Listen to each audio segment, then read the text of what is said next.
Welcome to Ole Walls House. It's me. It's your man. It's your main man. It's Ole Walls, and I'm back with you. Ladies and gentlemen, another fun week of Ole Walls House is coming your way.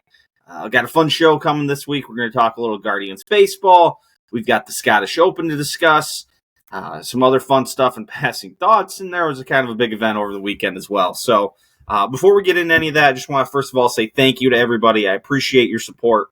And if you guys could you please rate, review, comment, subscribe, and share? Let everybody know that Ole Walls House is the place to be. And as always, if you're looking for 20% off Liquid IV, I've got the promo code for you. That's promo code OWH. O for Ole, W for Walls, H for House. That gets you 20% off. You know the deal with Liquid IV. Better hydration than water alone. More electrolytes than the leading brand of sports drinks. And they're into equitable water access for all, donating over 40 million servings of water. So promo code OWH, that's at liquidiv.com or in the link in the show notes below. So without any further ado, why don't we just go dive into this? Cleveland Guardians. It hasn't been great of late for the Guards. The Guards are now losers of 6 of their last 10, and I believe it is 5 of their last 7. They lose 3 games to the Detroit Tigers.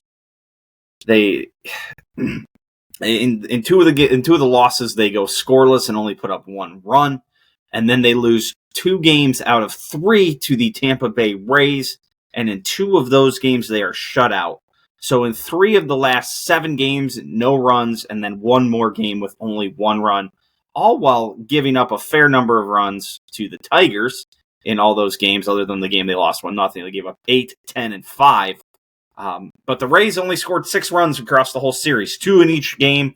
So the pitching was there against the Rays, not so much against the Tigers, but the hitting was not, which is a little concerning. That was kind of the resurgent part of what the Guards were doing this year to kind of turn them around and get them to this AL league leading team.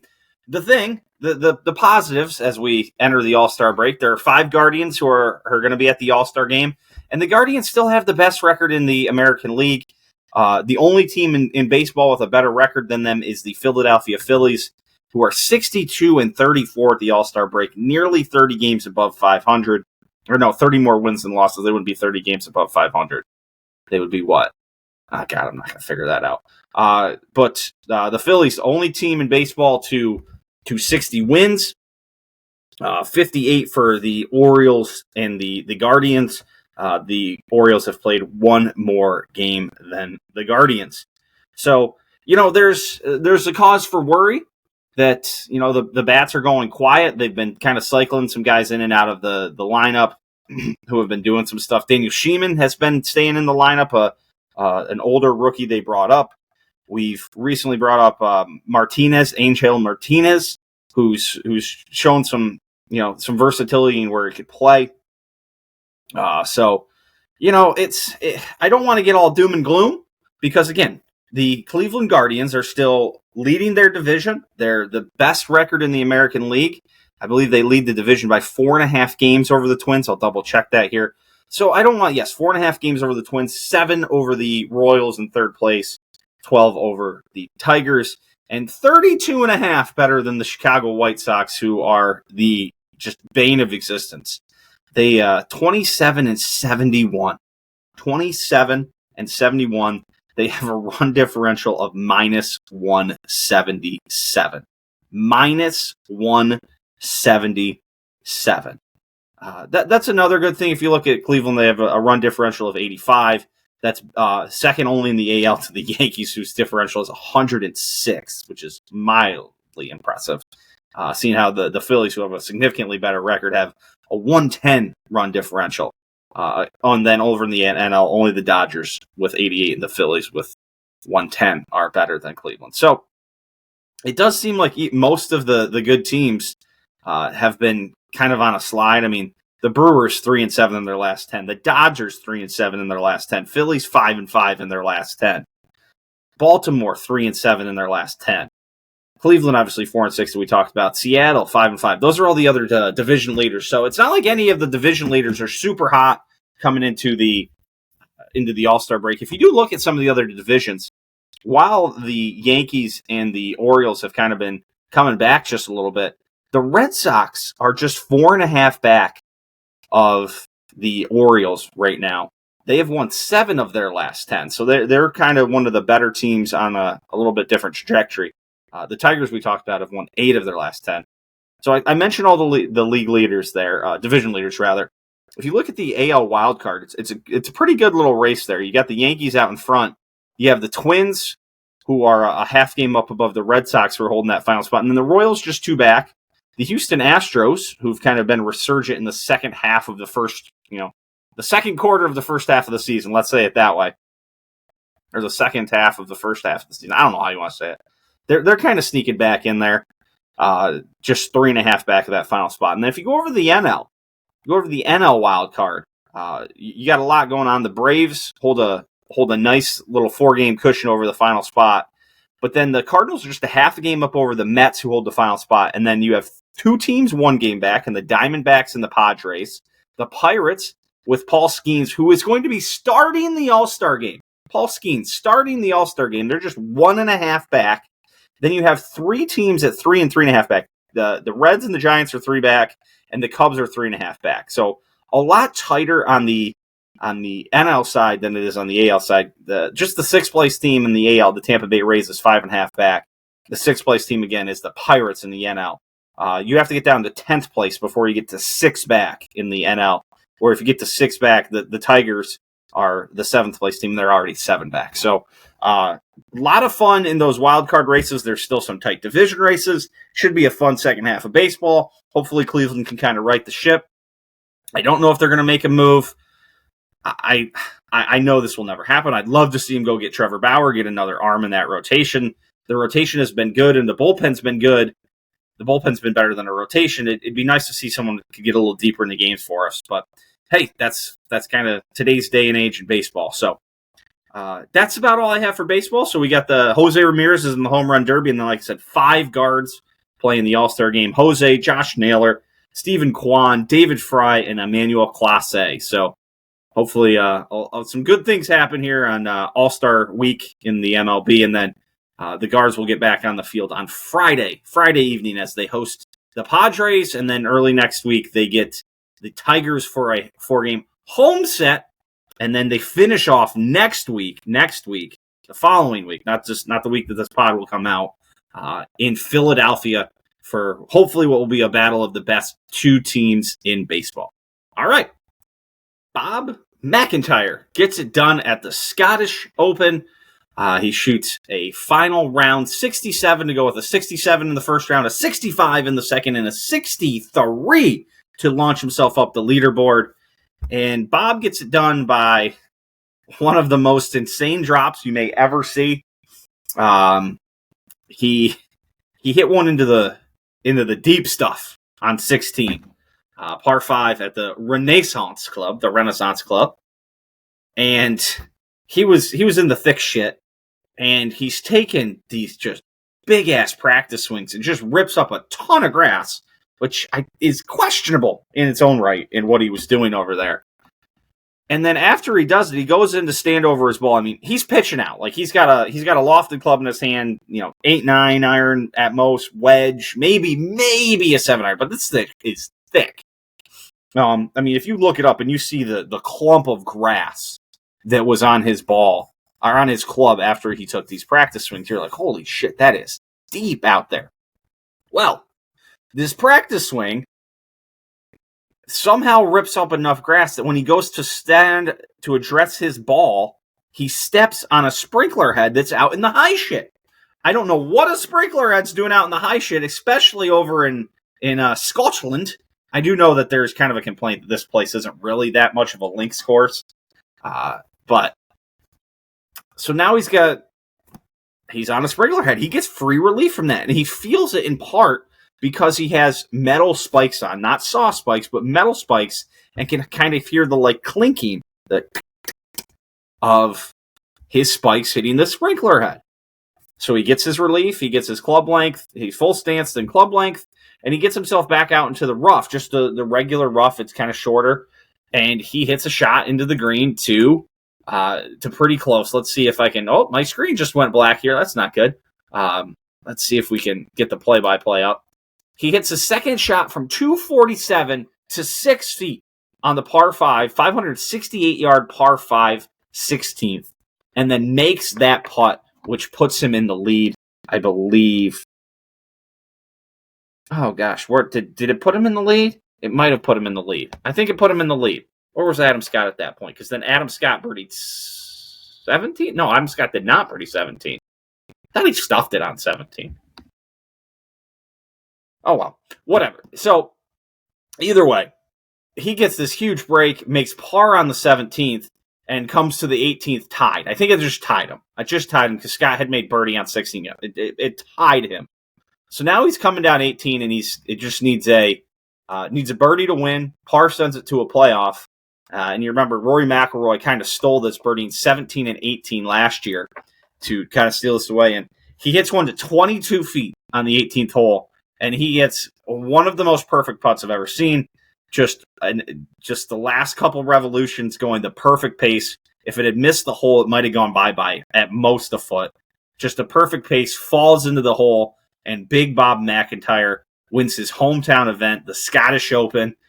Said if he has press conferences tomorrow, being Monday, that he would. I think they said it was at 3. He's like, I will not be legally able to drive at that point. So, Big Bob McIntyre with a big win, his second win of the year on the tour. Adam Scott was looking for his first win in a number of years, like 1,000 days, I want to say. I'll pull that up here, but Adam Scott played well. He hit a good one in on 18. I think he left himself like 12, 15 feet and just was unable to bring it in. But yeah, Adam Scott's last professional win came in 2020 at the Genesis Invitational, February of 2020. That is pre-COVID. Pre-COVID, probably. Man. What a long time ago. His only other win before that, his most previous one before that, was in 2016, in March of 2016 at the Cadillac Championship. So this would have been a hell of a win for him. He was unable to get it done, but kind of a nice showing for him to kind of lead himself into the British Open. The British Open is Royal Troon. We go back to Royal Troon, where Henrik Stenson and Phil Mickelson had one of the greatest duels that the Isles have ever seen. But yeah, Royal Troon, again, it's site of the Phil Mickelson and Henrik Stenson showdown. So looking forward to that. Just scanning the rest of the leaderboard. Rory played all right. 65, 66, 67, 68. Just ever so slightly getting worse every day, but can't really complain with those scores. Sahith Theegala with a T4. Colin Montgomery. I'm thinking of Scotland and Colin Montgomery. Colin Morikawa was really in this tournament. He was at 16 making the turn. And, the eventual winners are 18 under. And he's 16 under making the turn. He pars the par 5 10th, then makes a double on the 11th, and then pars out. A tournament he really should have been involved in. He left himself in a really bad spot on the 11th, but then I don't know if he tried to get too cute or if the grass was just bad. He then leaves it short-sided in a bunker and then can't get it up and down for bogey and ends up making double. Not the best outcome for him. Another guy who was a little disappointing, Ludwig. Is it Auberge or Auberge now? I don't know. He makes 3 bogeys on the back 9 to fall out of contention. He was also at 16 under making the turn and he was at 17 under making the turn with the lead and then makes 3 bogeys coming home. Really the one he was out of it at this point, but it was a pretty bad bogey. The par 5 16th, he was greenside in 2, completely laid the sod over a chip, comes rolling back down to his feet. He ends up making bogey. Takes him 4 to get in after he gets greenside in 2. So Ludwig, while an incredible talent, just it shows you how hard it is to win on the PGA Tour. You don't just go out and just start knocking down doors. So, yeah. British Open this week. British Open. I have one last thing to say. My guy, Siwoo Kim, was shaking that ass on Sunday. Siwoo, I believe, shot 62 on Sunday to finish T26. He moved up 41 spots on the day. Siwoo with just a beautiful round that I didn't see any of and wasn't paying attention. Bogey free. He makes 2 birdies out front. He birdies the 3rd and the 8th, makes the turn. He birdies the 10th, birdies the 12th, then birdies 15, 16, 17, and 18 for a 62. He slides one better than all the other competitors who were picked by players in my fantasy golf league side bet. A bunch of us had Bob McIntyre. I paired him with Siwoo Kim. Siwoo Kim's birdies of the final 4 holes get me enough to win the week. Suck it, Jeffy. So yeah, that was cool. So British Open this week, Royal Troon. Should be a fun week. Last major of the year. British is kind of fun because you can just wake up and it's on, and you're in the middle of rounds. If you get up early, you can kind of catch a ton of it. You can sit in the basement. It's dark out. The wife's not up. If you got kids, the kids probably aren't up yet. You can sit there and just watch uninterrupted. So it's always a fun tournament. It's not my favorite major. It's probably my least favorite major because I feel like so much of it can be weather dependent, where you can just get totally screwed by the weather on a consistent basis. There's always those tournaments, no matter what they are. But so yeah. But it'll be interesting to see what we see here. Scotty Scheffler. It's hard to say that this year would feel like a disappointment if he only won one major because he's been so good regardless. But at the same time, it might feel like a little bit of a disappointment if he only wins one major. It feels like he's better than that. It feels like maybe the PGA got a little stolen from him by Mr. Officer Gillis when he was really rolling. He had a terrible outing at the U.S. Open, but if he doesn't contend, and especially if he doesn't contend, I think he's going to look back in this year and be like, damn, I was playing that kind of golf, and I walked away, and I only got one major out of it. And it was the Masters, a major I won where I was comfortable. But, man, it's so weird to say a guy that won a major and won 5 times or whatever it is now. You're going to be like, oh, what a kind of a disappointing year. I mean, he should have won 2 majors. I mean, why the hell hasn't he? It's easy, isn't it? It's not. It's not, and that's why it might feel like a disappointment because winning 2 majors in a single year it's incredibly difficult. I'm trying to look up right now golfers who have won multiple majors in the same year. It's not going to be a big list. And when it feels like Scotty really has had the chance to do it and then doesn't get it done, that might feel a little disappointing. I mean, all right. Here we go. I don't care about the Open in a major. I just care about... All right, golfers who have won multiple majors in the same year. Gene Sarazen in 22. Walter Hagen in 24. Bobby, I can share this screen. I always forget that I can do that. Here we go. All right. Gene Sarazen, 22. Walter Hagen, 24. Bobby Jones in 26 and 30. Gene Sarazen again. Craig Wood in 41. You get post-World War II, that really starts to matter a little bit more. You have Ben Hogan in 48. Sam Steed in 49. Hogan in 51 and 53. Jackie Burke Jr. in 56. Arnold Palmer in 60 and 62. Jack Nicklaus in 63, 66. Lee Trevino, Jack Nicklaus in 72. Gary Player in 74. Jack Nicklaus in 75. Gosh, this happened so much more back in the day. Watson 77, Nicklaus 80, Watson 82, Faldo 90, Nick Price 94. Now we're starting to hit 80 and these start to spread out a little bit. They're going to start punching back up. Nick Price 94, Marco Mera 98, Tiger in 2000, where he won 3 of them. 2002, 2005, 2006, Padraig Harrington in 2008, Rory McIlroy, Jordan Spieth, and Brooks Koepka, the last to do it in 2018. So, I mean, if you just look at that list of names, Brooks Koepka, Hall of Famer, 5 majors. Rory McIlroy, or Jordan Spieth, Hall of Famer, 3 majors. Rory McIlroy, Hall of Famer, 4 majors. Padraig Harrington, 3 majors. Tiger Woods, 1 billion majors, 15 of them. Marco Mera, those were his only 2. I think those might have been Nick Price's only 2. Faldo had 6. Watson had 8 or 9. Nicholas, 18. Gary Player has 9. Trevino has like 6 or 7. Arnold Palmer has 7. I mean, these are the guys. Like, to do it, I mean, this puts you in rarefied air. I mean, if you look at this list, really, there's only a couple guys on here that just aren't like maybe the 5-10 greatest players of all time. Jackie Burke Jr., Nick Price, Marco Mera, Padraig Spieth. I mean, and then you have Rory, Brooks, who are, still careening their way up. I mean, Brooks, 5 majors. I mean, he's got the most majors of this generation.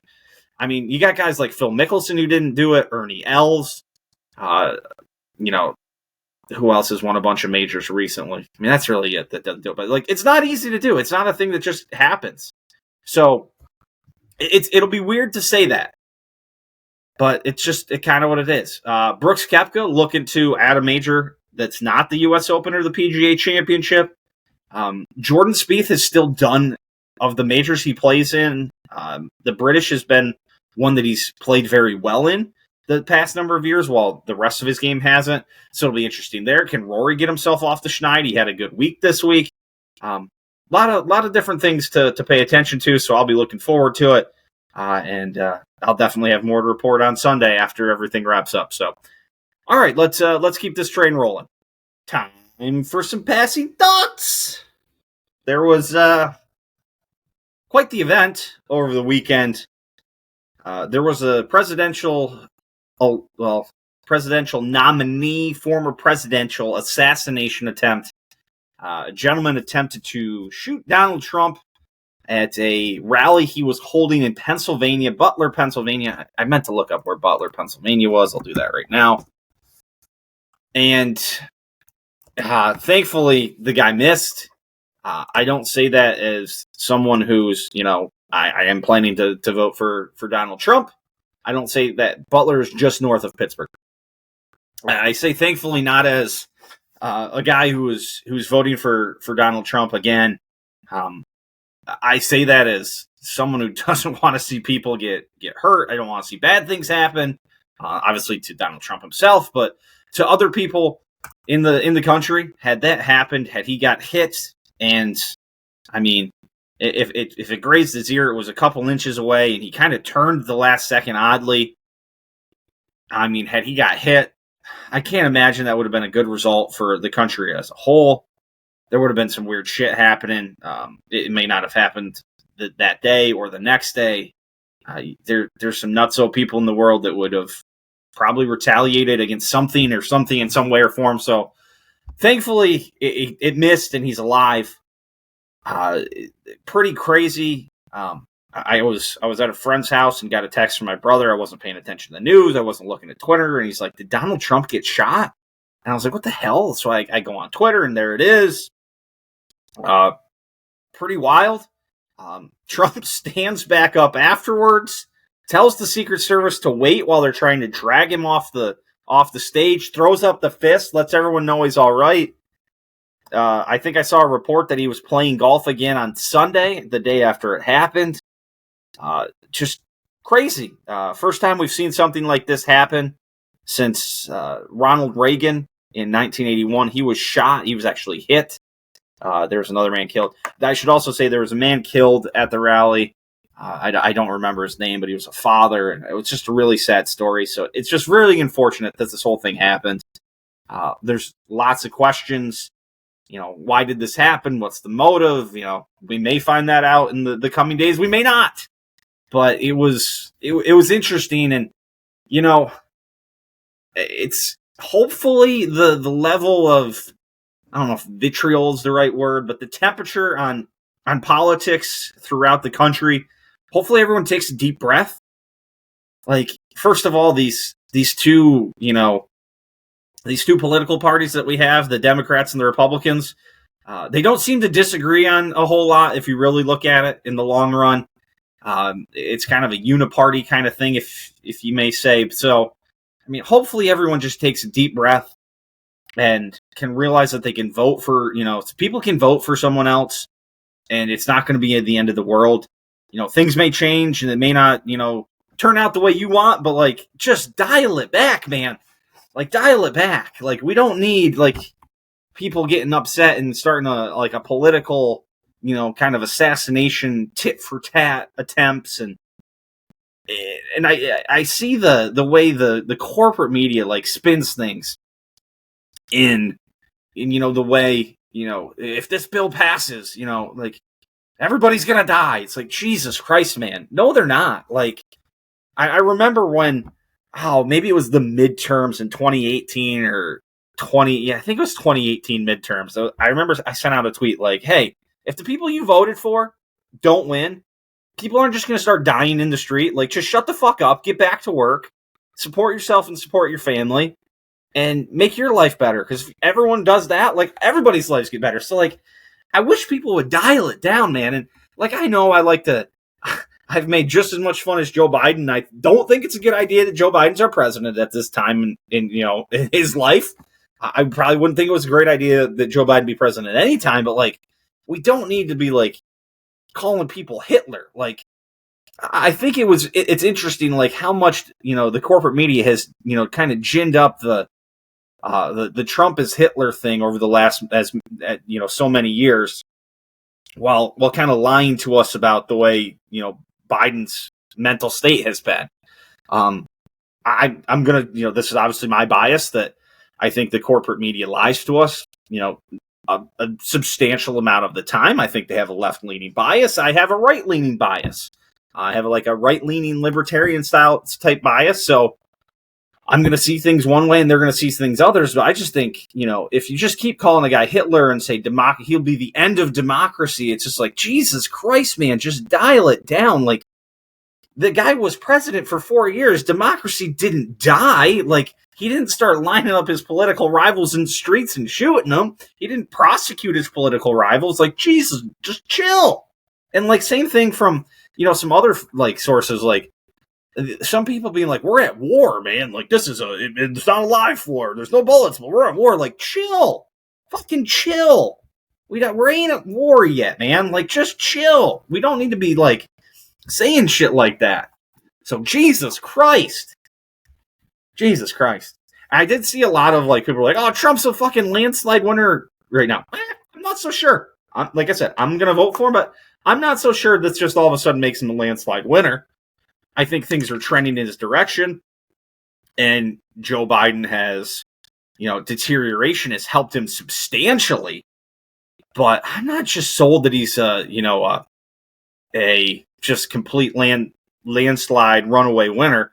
And if Joe Biden handles this well and can kind of, like I said, can kind of bring the temperature down, I think there'd be some people who are ready to jump ship on Biden. And maybe not necessarily vote for Trump, but we're just like going to stay home, or would vote for RFK, or would vote for some other, like, third party. Could be like, hey, he handled the whole assassination attempt thing kind of good. Oh, one other thing on, like, the corporate media. There were a couple of headlines I picked up. Trump, CNN politics. Trump speech interrupted by Secret Service. CNN again. Secret Service rushes Trump off stage after he falls at rally. And I get it. Like, you don't want to jump to conclusions, but, like, those were the two headlines you went with. Like, you could go with, Trump roughed off stage while bleeding. I mean, his fucking ear was bleeding. Possible, loud noises ring out. Unsure of cause. Like, something along those lines. Like, Secret Service rushing off after he falls. Like, okay. CNN. Corporate media sucks. Corporate media is horrendous. Horrendous. All right. Some other things in the world.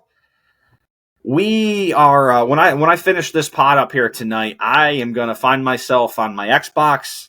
College Football 25 releases today. Ladies and gentlemen, it's been since NCAA Football 2014 since we've had the opportunity to guide our favorite college football programs to national championship after national championship throughout a dynasty.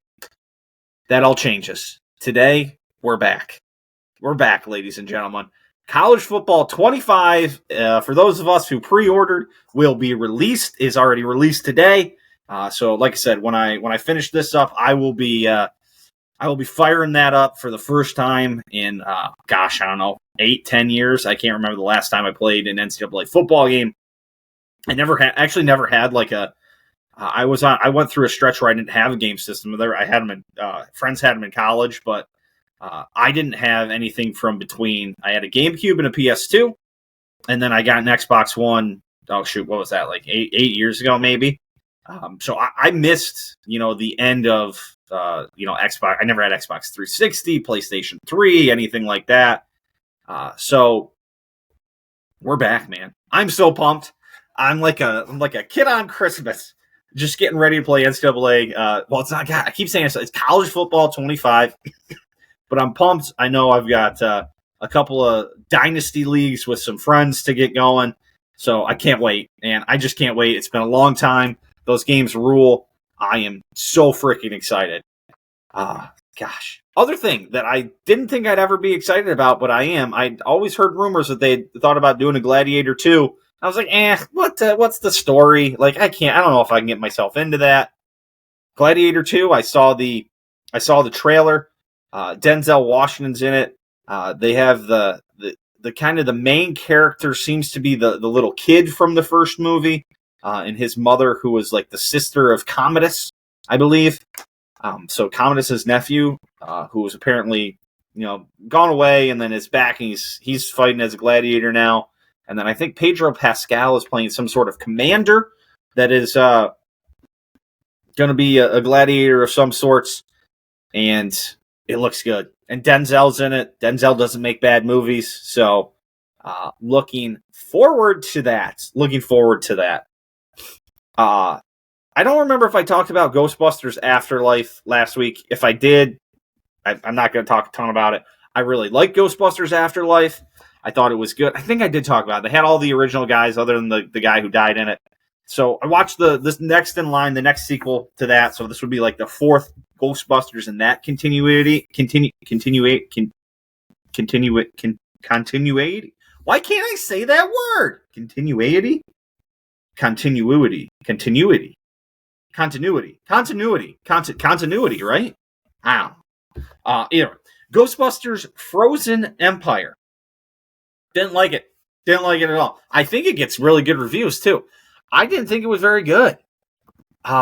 It started out like it had a good premise, and then it was slow.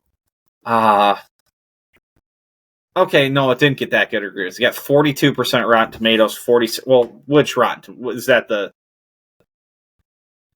We don't care about what the. See, yeah, the audience liked it. 83% audience score. I didn't, man. Yeah, I didn't love it. It just felt, it was slow, I thought. Like, there was a big portion in the middle where nothing happened. I liked the start of it. I liked, that they had the hold for the ghost was getting full, and they had the new location, and then it just got weird in the middle. And we got the ghost who's, like, trying to, trick the girl, and it didn't do it for me, man. It didn't do it. I'm disappointed because I liked the last one. I like Ghostbusters Afterlife. I wonder what Ghostbusters Afterlife got for ratings. Ghostbusters Afterlife. So 4284 for Frozen Empire. Afterlife got a 63 tomato score, which is the critics side. Don't really care that much. The 94 for the audience score. Yeah, I thought Afterlife was really good. A little disappointing, but, hey, it's the way it goes sometimes. Just the way it goes. I don't know how my wife and I got talking about it, but we got talking about our wedding. I had a couple of Snapchats that I have saved in my phone. Everybody was just absolutely wasted at my wedding. It was great.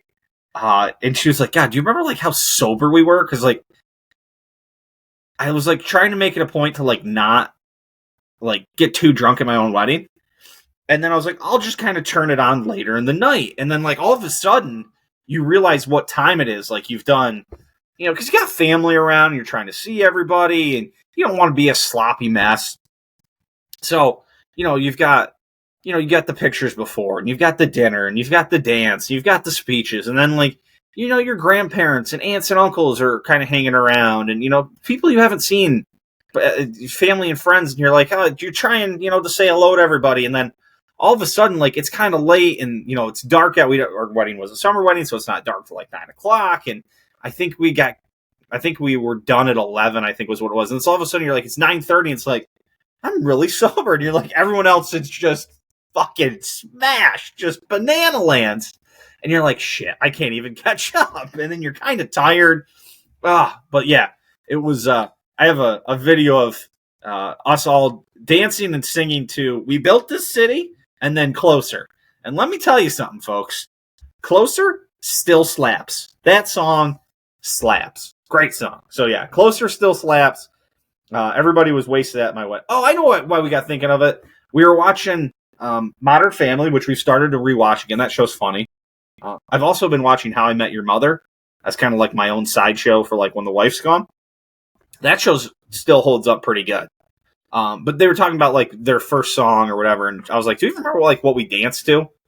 And she was like, oh yeah, no, I don't. So I had to tell her, and we got down this whole thing. So yeah, everyone was wasted at my wedding. "Closer" still slaps is the moral of that whole story. Let's end with some hot D, shall we? Some House of the Dragon. Spoiler alert time. So, as always, as we've been doing the last couple weeks, if you're watching House of the Dragon and you haven't caught up yet, this is your sign and time to sign off, because I will be all across the spoiler alerts here. So, see you next week. All right, episode 5. A little bit of a come down episode. No battles, no dragons. Well, except for a severed head of a dragon being pulled through the streets of King's Landing. Didn't seem like the citizens of King's Landing were too happy to see the head of Meleys, the dragon of Rhaenys, being dragged through the city. Very interesting. Are the townsfolk turning against the Greens? Later on in the episode, Rhaenyra will have the little, the white lady, the white witch, is that what they call her? Sending a handmaiden sneaking back into the city that's been closed off. The residents of King's Landing can't run. I don't know why we did that, but that was one of the first orders of Aemond, the now Prince Regent and now new protector of the realm. His brother survived his fall somehow. The dragon seems to have not survived the battle by the sound of it. I think they said we left her near dying back at Rook's Rest. So Aemond, after a little jockeying by Alicent, is now the new, essentially the king, as the actual king is in pretty bad shape. He's got burns all over his body. It seemed like his armor had melted into his body and skin at some point. He has a broken leg, which we saw them set. But he is still alive. He did call out "Mommy" at one little moment right at the end there. But yeah, so Alicent was trying to, have herself placed atop the throne as the, what would it be, the Queen Regent or whatever? I don't know. I can't keep track of the terms and the names of all this stuff. She was not able to do that. Her two, what seemed like her two most loyal buddies, Sir Criston Cole and Loras, the little foot jerker, Clubfoot. He's they both kind of turned on her and said Aemond should be the new king. So yeah, so there's that. Meanwhile, we got Daemon is out at Harrenhal. He's just having some more hallucinations. He's banging his mom in his hallucinations. That was weird. But, Game of Thrones, House of the Dragons, a little incest every week. Keep the spirits up. That was interesting. He's also like, what's he doing? He's like having the Blackwoods fuck up the Brackens and like steal babies and kill women or something, and now he's pissed off all the River Lords. So he went to Harrenhal to raise an army with the River Lords, and now they're like saying, fuck you, we're out. Very interesting what's going on there with Daemon. And then we got Jace, or if I even call him Jax. I may have been calling him Jax. My guy's, he's treating with everybody. He went to the Twins to meet with the Freys. Not Walder Frey, not that son bitch. But some other Freys. They wanted to get Harrenhal after the war to have the Twins, because he needs to get the army from Winterfell down through the Twins and get them down into the Riverlands so they can be part of the army. And then him and Rhaenyra, who's all pissy because no one lets her do anything and no one talks to her. Her and Jace, whatever I'm calling him, are scheming up ways of people they can find that may be a little more distant relatives, so they can ride a couple of the riderless dragons that I believe stay at Dragonstone. They got Vermithor, and what was the other one? Gray Ghost or something. Gray Silverwing. They got Vermithor and Silverwing, who are a couple of riderless dragons. So they're trying to find some distant relatives that could hop on those bad boys and float around the Seven Kingdoms, lighting shit up with them. So it seems like they're going to be doing some reading in the in-between times of the episodes to find some guys that might want to hop themselves up on a dragon, go for a little spin around the Seven Kingdoms, if you will.